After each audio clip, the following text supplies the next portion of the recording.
We are going to be picking up in the book of Ezra today. It's the idea of the children of Israel. When they were taken from Egypt, they were brought out by God through the book of Exodus. And you find that there are individuals that are wanting to be redeemed and rescued from God, or by the Egyptians from God. And so the idea is they are brought to Mount Oreb, Mount Sinai, and they have a new covenant with God reestablished from the patriarchal period. When you have Abraham, Isaac, and Jacob, for example, they have a covenant relationship with God. But now you have an entire nation that God brought about through Abraham. And in that covenant relationship, there's going to be a nation, a national set of laws there to follow, and then through the Levites, the Levitical priesthood, there's going to be a certain kind of a covenant that they have to agree to allow the people to be redeemed in a spiritual way. If you kind of boil all that down to the very end of the book of Deuteronomy, there is an image of two mountains that are brought out, and you have one mountain that has them being blessed, and they could go to that place and be blessed if they kept their covenant before God. Then you have the other mountain, the other option, if you will, is the mountain of cursings. And they could choose that too, which is kind of a paradigm for all of us, right? We get to either choose to be blessed overall in a guided way by God, and then most importantly, the eternal life that he offers in heaven with him, or we can choose to ignore his voice, not obey his will, and then we choose cursing for ourselves, not only in this life, but most importantly, the idea of eternity. Right? There's always that kind of dichotomy of you have one choice or the other. You have these polar opposites that we get to choose between, and not even being lukewarm is a decision. That's choosing cursing. So as a nation, the Israelites all decided in that first generation that they were going to choose to be blessed. That didn't happen because when they were going over and spying out the land, you had 10 of the people that came back. They had negative reports. 2 of them had positive reports, Joshua and Caleb. And so that generation that began the covenant, they were going to wander for 40 years until that entire generation, except for Joshua and Caleb, had passed away. And then their children, the ones that were children of the promise, if you will, they were told the law a second time, which is the meaning of the word Deuteronomy, means second law. And so that's the entire book of Deuteronomy, is them hearing about that covenant that they have with God, and they get to choose between being blessed or being cursed. Now you take that situation, they go over and they conquer the land, and it's passing through a lot of material, obviously, but you've got the 12 tribes, and they each have a part of the land of Canaan to themselves. So they are different tribes. Ideally, they would have lived in that tribal situation according to their clans to be able to trace the seed line to the Messiah, and they were ruled by judges or saviors. But the main point was God was at the top, guiding his people, speaking through the judges or the saviors, speaking through the prophets, and they would in turn respond to God through the priesthood, the way that he ordained in the law. And that's going to be how they are continuing this cycle of being blessed by God, is communication from God through prophets and communication from the people to God through the priesthood and the sacrifices. That was to be the ideal. But you have them deciding that they want a king like all the other nations. They want a single state figurehead to look up to. And that's, of course, a problem because God knew they were going to choose a human leader as opposed to a divine leader. And he gave requirements in the law about what it was, what they were to do when you have a king. And so you have the first king, King Saul. He, at the beginning, did pretty well, but you see some character flaws appear immediately. He tries to pass off blame to other individuals, to the people themselves for making decisions as if he wasn't king. You see him lying time and time again to the prophets and to God, and presuming that he has the authority to do certain things that God never gave him the authority to do, like offer animal sacrifices. A king was not supposed to do that. That was for the priests of Levi, and he was definitely not from Levi. He was from Benjamin. So Saul eventually, long story short, kind of gets rejected as king, and King David gets anointed. A lot of drama there that takes place, and David was a good king. He was the high water mark, I often say, of kings of Israel, meaning that he was not perfect. He made a lot of mistakes. He committed sin, and there's a lot of the blood on his hands, if you will, when it comes to his actions. But he always kind of came back to God through repentance. You see him humbling himself and praising God in the book of Psalms and being the kind of king that showed the people that God was still in control, right? And then after David, you have Solomon. And Solomon was a good king. He had some severe issues when it came to idolatry. He allowed the women that he had in his life to influence him, and you had him giving into that temptation by worshiping the gods of the women that he wanted to be with. And so from that point forward, Solomon has a good reign. Things are being blessed. But after that, the kingdom splits. You have the north and you have the south, called Israel and Judah. And so you have now a split nation that's supposed to be unified by God's guidance. They are split. You have all bad kings up north. They don't have a good king after Solomon as soon as they split. And long story short, you go through a bunch of reigns, a lot of kings that come through. Assyria comes along and conquers the north. They take them away to captivity. And then you have a couple of good kings in the south, at least three. And then you have, eventually, Babylon comes along and swallows up Assyria. And they come down and take Judah, including Jerusalem, captive. Right, that was our conversation last week, was the very last couple of chapters of 2 Chronicles relays the information of Jerusalem and Judah being captured and the desperate measures that they went through to not starve to death during this time. So you have the main people from the north taken by Assyria, and they are in captivity when Assyria falls to Babylon. You then have the Jews from the north going into Babylonian captivity, as well as being joined by those in the south from Judah going to Babylonian captivity as well. Not all of them, not all the people are led away, but the main leaders are, including the priesthood. All the articles of the temple of God have been taken as well. And you have some people remaining in the land, and some of them become Samaritans. So they go to Samaria, which is a good place for them to be if they're Samaritans. And they go to a mountain, and they have kind of a copy of the Old Testament that they have added some things to.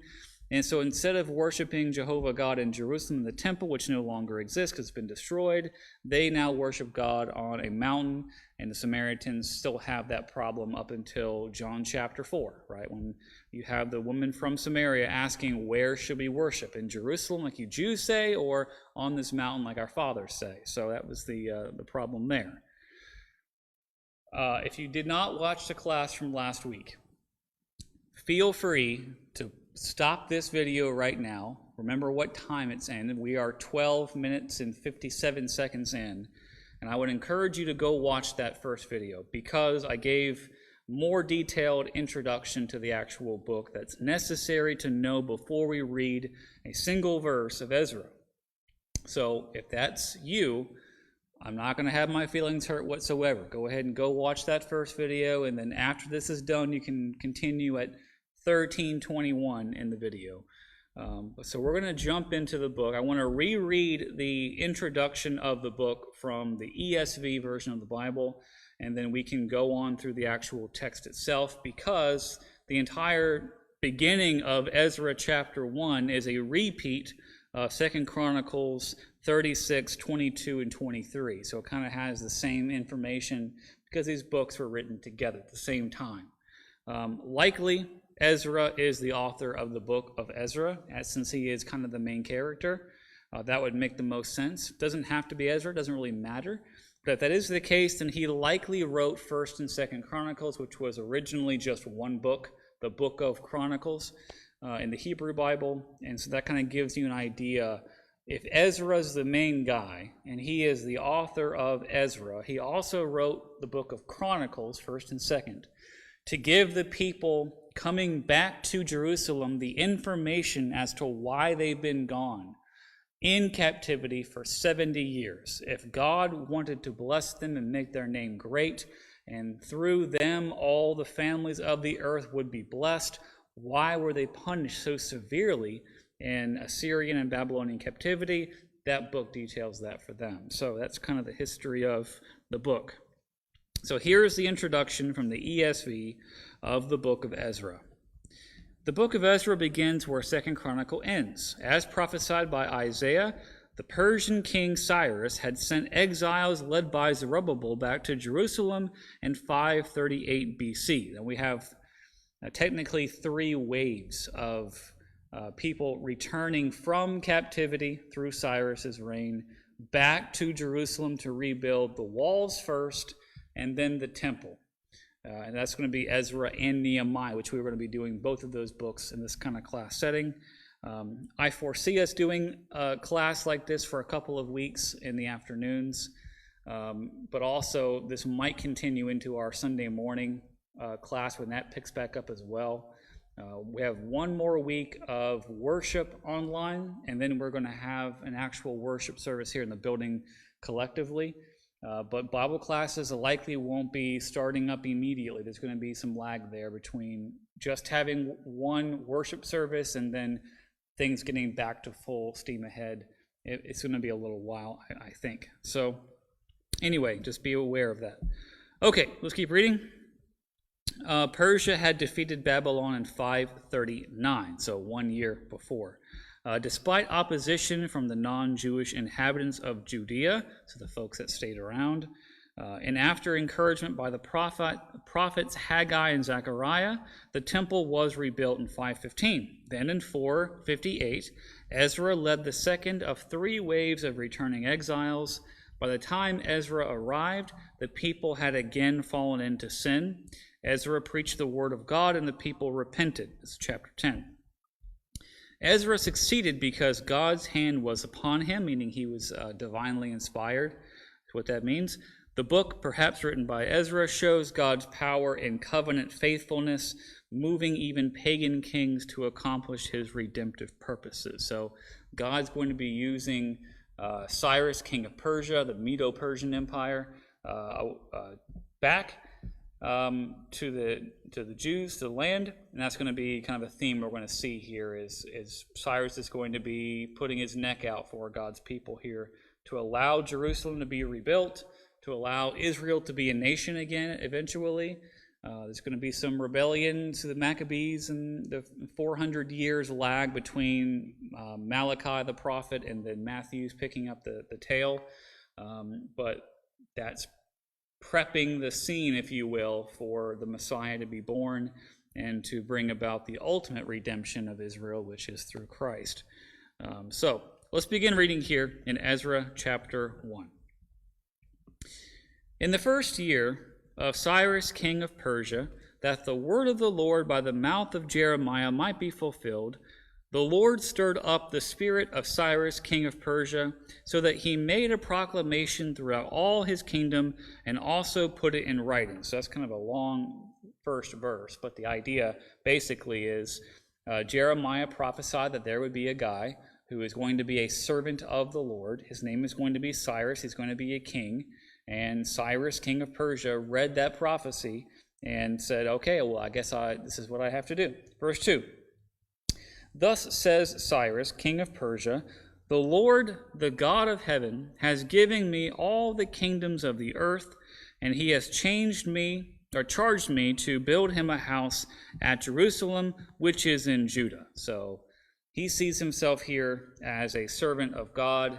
He's being blessed by God to have all these kingdoms of the Medo-Persian Empire, and he is going to rebuild the temple, is the idea. Now, historically, it's debatable whether or not he actually thought that there was only one God. In fact, we know that he worshiped many more than just one God. But at least he saw through the writings of Jeremiah and other prophets that, Jehovah God was a God at the very least. Verse 3. Whoever is among you, of all his people, may his God be with him, and let him go up to Jerusalem, which is in Judah, and rebuild the house of the Lord, the God of Israel. He is the God who is in Jerusalem. So you kind of get a flavor there. Okay, so he is a local deity of the Jews in Jerusalem, which is in Judea, or in Judah rather. So you see that he's kind of letting the people that want to go back to Jerusalem to rebuild the temple, they are free and encouraged to do so. Verse 4.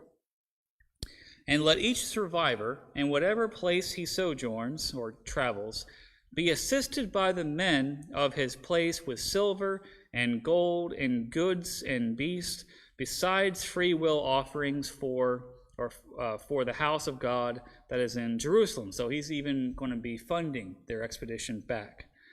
Verse 5.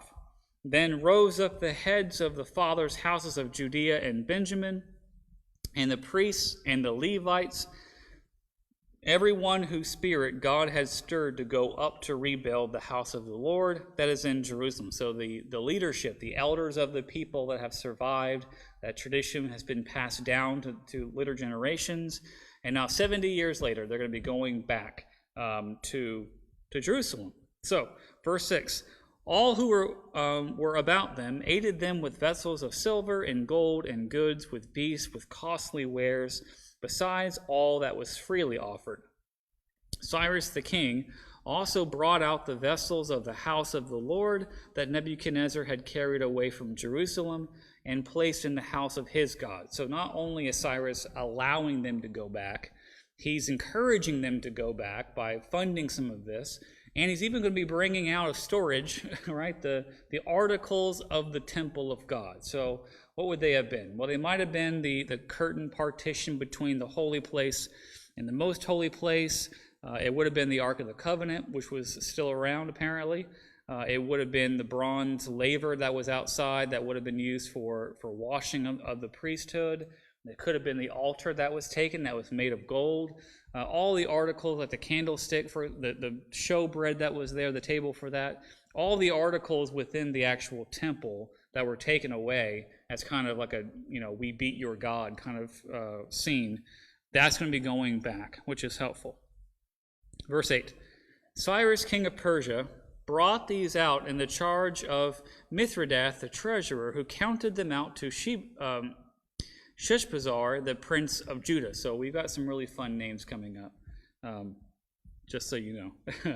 And this was a number of them: 30 basins of gold, 100 basins of silver, 29 censers for incense, 30 bowls of gold, 410 bowls of silver, and 1,000 other vessels. All the vessels of gold and silver were 5,400. All these did Sheshbazzar bring up when the exiles were brought up from Babylonia to Jerusalem. So remember, this is written after the fact, right? You've got Ezra basically as the historical reporter saying, this is what it looked like when we came out of Jerusalem. So as future generations continue, you know how we got back to where we were. Chapter 2, verse 1. Now these were the people of the provinces who came up out of the captivity of those exiles whom Nebuchadnezzar, the king of Babylon, had carried away to Babylonia. They returned to Jerusalem and Judah, each to his own town. So they were allowed to go back to where they were taken from. Let's see. Let me pause. If you read books like Isaiah and Ezekiel and Jeremiah and Hosea, you'll see that a lot of them talked about this remnant, right? So you have all the people being taken away, if you will, figuratively, from the original location out to exile. If things didn't change, so they were taken away. And then what returns is a remnant or a piece, a small part of what was taken away originally. So not everyone that's in captivity of Babylon and now the Medo-Persian Empire, they're not going to want to all come back. Because think about this for a second. If you've grown up in captivity in Babylon and now it's the Medo-Persian Empire, you don't know about Jerusalem. You don't know really about the law unless you wanted to keep it. You don't really know any other life than that which you've had in captivity or as a slave. So not everyone came back. It's important to know. Also, not everyone is going to make it. We'll cover that in a couple of chapters, but not everyone survives during this time, right? So keep that in mind as well. Okay, chapter 2, verse 1. They came with Zerubbabel, Jeshua, which is the Hebrew for Joshua and later for Jesus, right? Nehemiah, he's important. Sariah, Reliah, Mordecai, not the same Mordecai from Esther, by the way. Bilshan, Mizpar, Bigvai, Rehum, and Bana, which are all great names.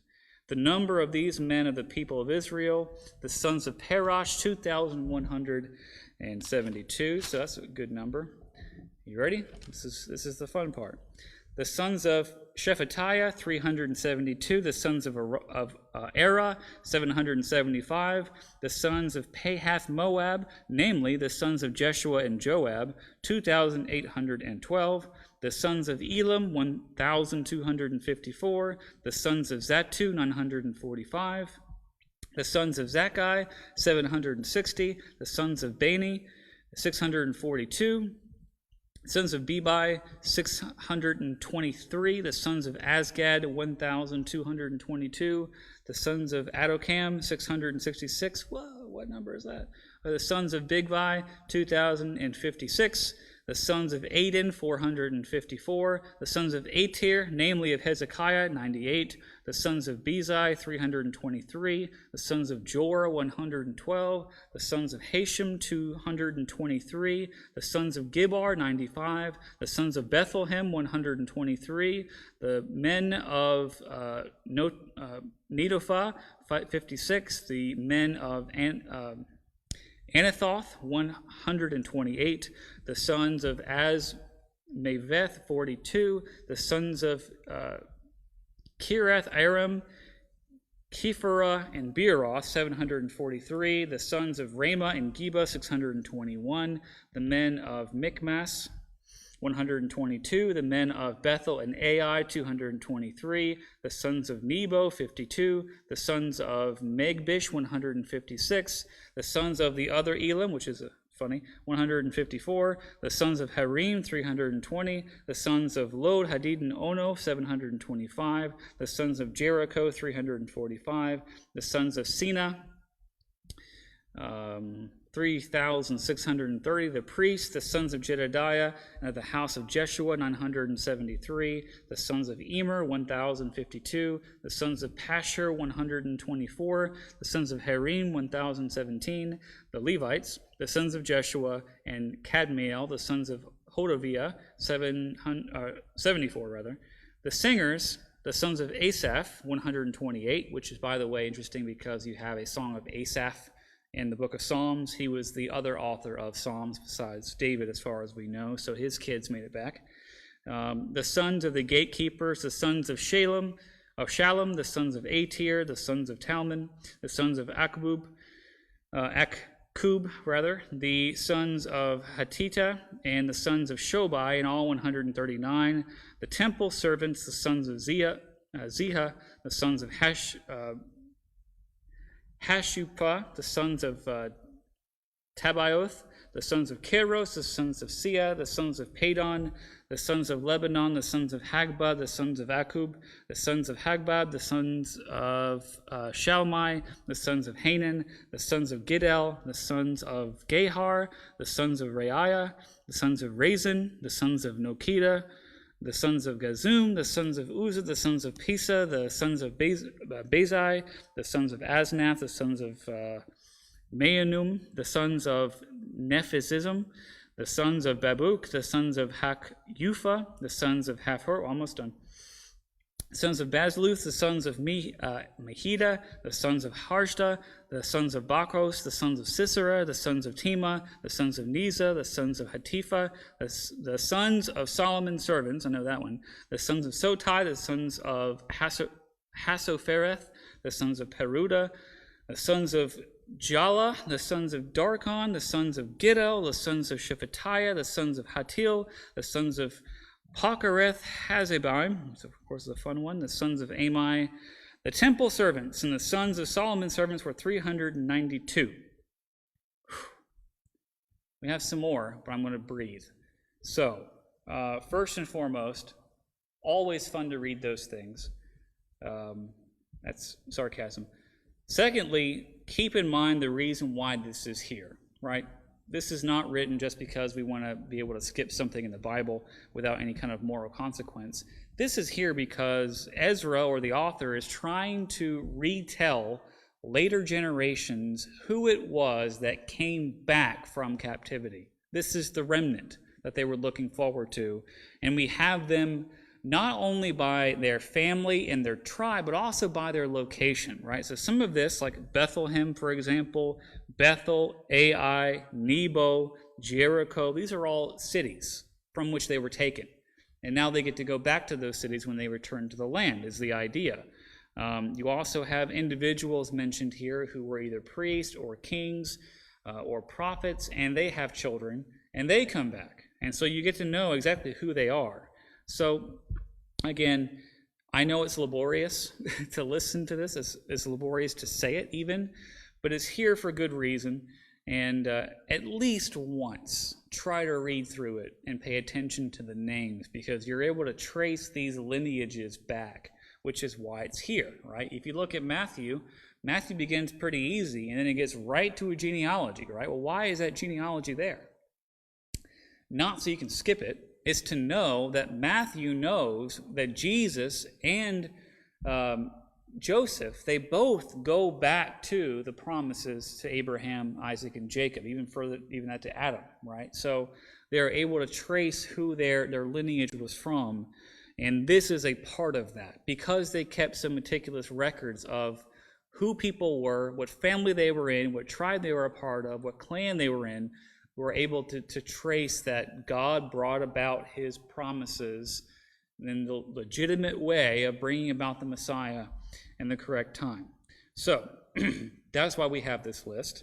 And now that we're done with most of the names, let's keep reading. Where did I stop? I don't know. 59.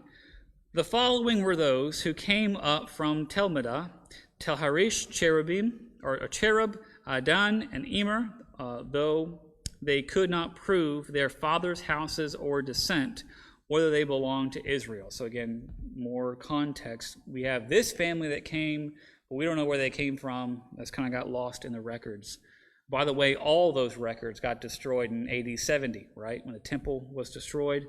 That seems significant as well. There's no more need to look for a Messiah to come through a certain seed line, because the Messiah came, died, was resurrected, and now we have his church. So AD 70, the temple was destroyed, all the records along with it.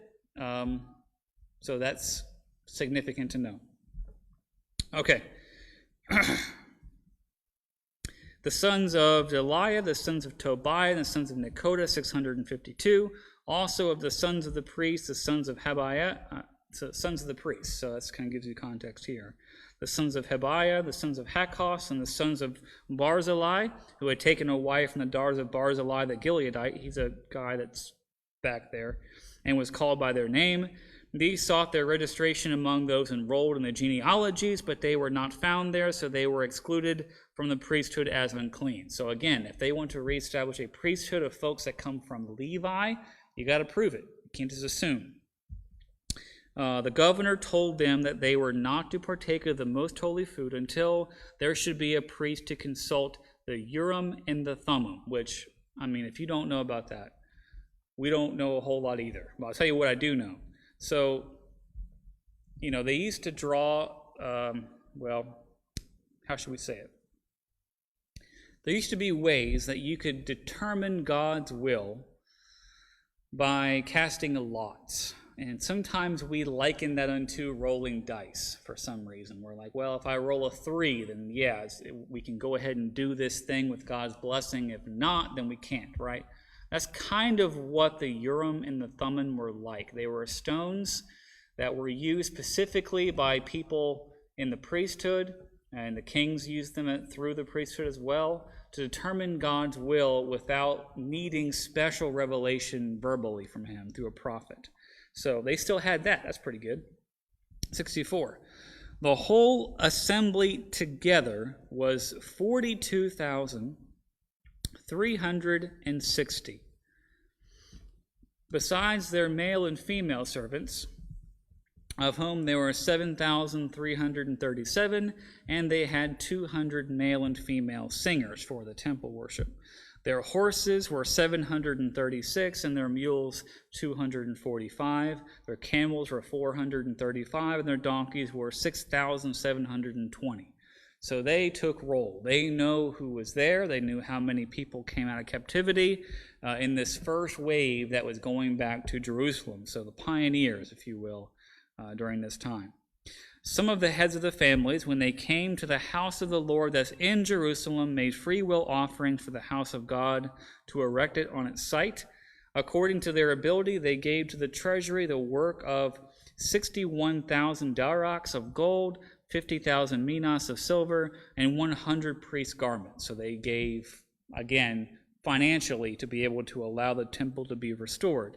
Now the priests, the Levites, some of the people, the singers, the gatekeepers, and the temple servants lived in their towns, and all the rest of Israel in their towns. So they went back. This is kind of a lot to get through, but that's the long story short version from Ezra about, this is how many people came, this is who came, and here's what we did. So, Ezra's going to be talking about rebuilding the temple and this situation around Jerusalem. Nehemiah is all about building the outside perimeter wall, which of course would undergo historically a bunch of different expansions in Jerusalem, even today. If you look at Jerusalem in Israel, it's way different, obviously, than it would have been back here in this time frame. It was different in Jesus' time. Sometimes you have a study Bible that will show you like the different expansions in the different districts. So if you know that a blind man was healed at this wall or this pool or whatever, you can see that in that study Bible's map. So if you have one of those, that might be good to look at. Okay, chapter 3, verse 1. I don't know how far we want to go today. I'm going for 35 minutes. We'll go for at least 45, and then we'll pause for the day. Okay, chapter 3.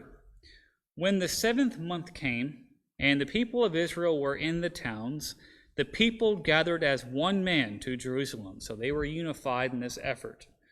Then arose Jeshua, the son of Jozdak, with his fellow priest, and Zerubbabel, the son of Shealtiel, with his kinsmen, and they built the altar of God of Israel, to offer burnt offerings on it, as it is written in the law of Moses, the man of God. So, some important things happen here. Number one, you've got Jeshua, who's going to be very significant when it comes to the rebuilding of Jerusalem. He's going to be like a governor or a leader, right? You've also got Zerubbabel. These two are going to work in tandem to rebuild this situation. Third, mentioned here in verse 2, is they had a copy of the book of the law, which is good to have. I mean, we talked about the King Josiah before and how they rediscovered the book of the law in the temple when it was run down and they were doing repairs. They didn't even have a copy then. It was just in the house of God for people to use. And so they had a copy of that. They knew what to do when they wanted to go back and restore this kind of worship. They set the altar in its place, for fear was on them because of the people of the lands, and they offered burnt offerings on it to the Lord, burnt offerings morning and evening. So they were restoring the temple worship that was so vital for them to be pleasing to God during this time and the law of Moses. And they kept the feast of booths, as it is written. So I can't say booths correctly, but it's the idea of a tent. So what you would have done for the feast of the tent is you would have live in a tent for a feast. And you do that because you were to remember that you were traveling from Egypt to the promised land, and they had to live in these tents as they were traveling through that land. So they would have an annual feast of the booth to remember that they were travelers in a foreign land, but God led them to the promised land, and that was to be the way they would do it. There are very specific regulations on when they were to partake of that feast, and apparently they did so. As is written, and offer the daily burnt offerings by number according to the rule as each day required. So again, they're going back to the book, and they're learning what they were supposed to do, and they were doing it. And after the regular burnt offerings, the offering at the new moon and all the appointed feasts of the Lord, which would include the Passover later, by the way, the offerings of everyone who made free will offerings to the Lord. So they were doing what they were required to do. If there's one good thing about them going away to captivity for 70 years, it's that when you look at them historically after that, you don't see the Jews faltering whatsoever when it came to worshiping any other foreign god. In the first century, Jesus came, and he was a Jew, and he had a very hard time with the leadership of the Pharisees, the Sadducees, the Sanhedrin, because of their corruption and their hypocrisy was a big deal. But it wasn't idolatry. It wasn't like, oh, Dagon's still around, we're worshiping him now too. Or Baal was the most important one, or Ashtoreth for the female goddess. It was just they were worshiping God, but their heart was not in the right spot. So just kind of keep that in mind. The captivity accomplished what it was supposed to accomplish when it came to that. Anyway, okay, verse 6. From the first day of the 7th month, they began to offer burnt offerings to the Lord, but the foundation of the temple of the Lord was not yet laid. So it was demolished, right? And so they had the altar, which was good. That was the outer court of the temple area. And they could go and they could do worship there by offering sacrifices. They could keep the festivals. But the actual structure of the holy place and the most holy place, that was still a long ways off. So they gave money to the masons and the carpenters, and food and drink and oil to the Sidonians and Tyrians, so those from Sidon and those from Tyre that were along the coast for shipping, to bring cedar trees from Lebanon to the sea to Joppa, according to the grant that they had from Cyrus, king of Persia. So Cyrus even gave them some spending money to go and to rebuild the temple, right? So Sidon on the coast and Tyre on the coast, they were the main places to get cargo in from somewhere else, right? The shipping lanes came through the coast. If you have a map in the back of your Bible, you can see Tyre and Sidon there, Tyre, and that's where all originally the cedars of Lebanon came from in Solomon's day to rebuild the first temple. So they're kind of going back to basics here and getting the right wood. Verse 8. Now, in the 2nd year, after their coming to the house of God in Jerusalem, in the 2nd month, so 2 years later, Zerubbabel the son of Shealtiel and Jeshua the son of Jozadak made a beginning, together with the rest of their kinsmen, the priests and the Levites and all who had come to Jerusalem from captivity. They appointed the Levites from 20 years old and upward to supervise the work of the house of the Lord. And Jeshua with his sons and his brothers, and Kadmiel and his sons, the son of Judah, together supervised the workmen in the house of God, along with the sons of Henadad and the Levites, their sons and the brothers. So when they begin working on the actual temple itself, the two governors, Jeshua and Zerubbabel, they appoint Levites to oversee the work. Why is that important? Well, the Levites were the ones that were going to be working in the temple as the priesthood, and so they were doing it in such a way where you have people that have the authority to work in that situation or overseeing the situation, right? So a good call for that. Verse 10. And when the builders laid the foundation of the temple of the Lord, the priests in their vestments, so their clothing, came forward with trumpets, and the Levites, the sons of Asaph, so the guy that wrote Psalms, with cymbals to praise the Lord according to the directions of King David of Israel.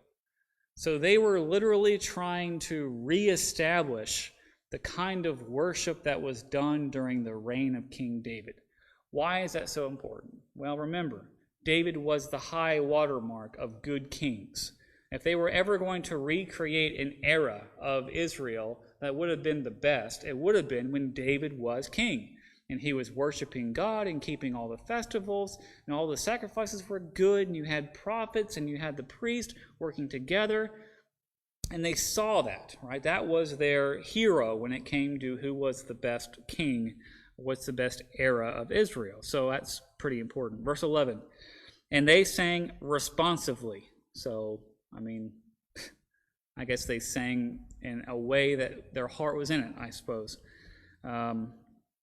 Praising and giving thanks to the Lord, because he is good, for his steadfast love endures forever towards Israel. That's a quote from Psalms, right?